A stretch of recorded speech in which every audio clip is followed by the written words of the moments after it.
Hi there, this is H. Victoria Hargro Atkerson. I'm an author and a writer, and we are talking about what you need to do to become a writer. So, one of the things I think is really great when you're just starting out, a valuable tool that you can use is the outline. And it's a wonderful way to write from front to back following the order of your outline.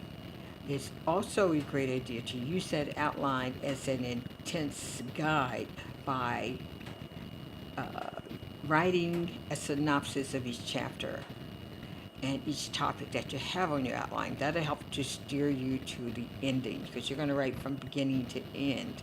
Now, there are other ways to write. A lot of times, when you get more experience and you're more comfortable with the process, you can write to a goal. Say there's a murder in the story, you want to write to that murder.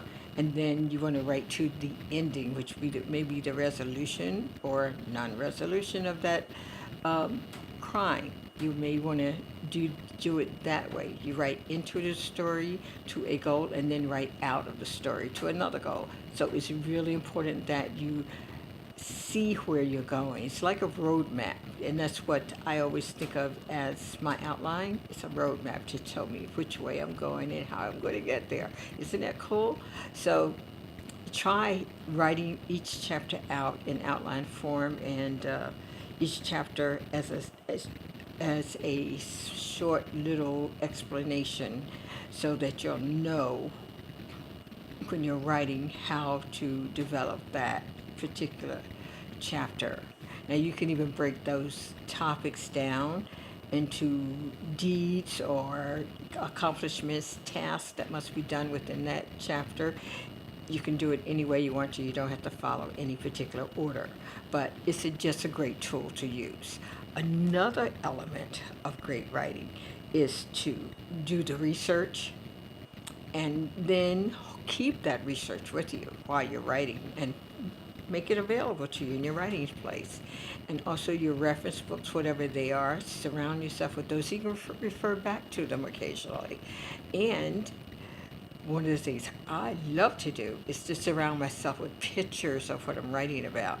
Say if I was writing about this wonderful crab trip I had, just recently, going down crabbing, I would surround myself with the Atlantic Ocean and the area where I was crabbing, the backwaters of the bay, and just all kinds of wonderful things. And then the equipment, which is so much a part of the story, I would include that as my inspiration to help me get from one place to the other. So surround yourself in all of these things. Now, the other thing is to make sure you tell the truth when you're writing. Write about real things. That way, your audience will become more fascinated with what you're writing about because you're telling something they know nothing about. Unless you're writing science fiction, then of course you can do whatever you want, and that's another creative way of expressing yourself. Now, when I write, I love to reflect the area in which I'm writing about. If I'm writing about the Deep South, and like I did in Stones Along the Path, not Stone on the Path, Buttermilk Bottom, then I'm going to use the dialect. And in Enslaved, I'm using the dialect of the century and also of the South. So I would include that in my writing. And to do that will make that story come more alive because you're really taking your reader from where they are, whether they are in New York or in California, wherever, but they're going to come together and then they're going to visit this special place that you created in your story, and they're going to see what it's like to live in that part of the country.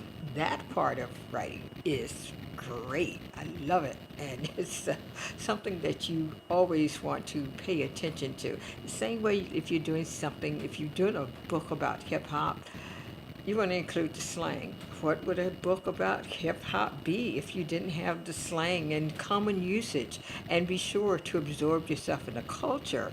Go visit places or be around those children who love that style of music so that you can absorb that.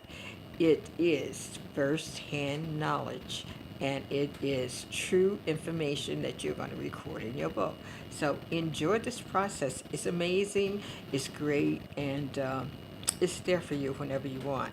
Now, another before I go, I want to tell you another way to make sure that you make your story authentic is to use local phrases that people often use in different areas. You know, Southern people have a very special way of talking, and they have very specific things that they say that is common with all people of the area. So you want to make sure that you incorporate all of that and enjoy this process. I think it's really fascinating.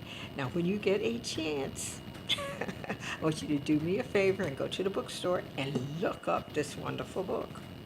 This is Enslaved.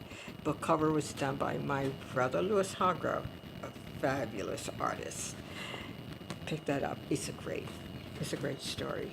And before you go today, I want you to put a thumbs up for the program that you watched today, and also leave me a comment on the comment section, which is right down there somewhere.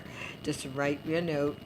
Let me know what you think of the material, and also subscribe, because when you subscribe, you become a part of my electronic family, and I would love to have you join us. Okay, you take care, and love to you. Take care.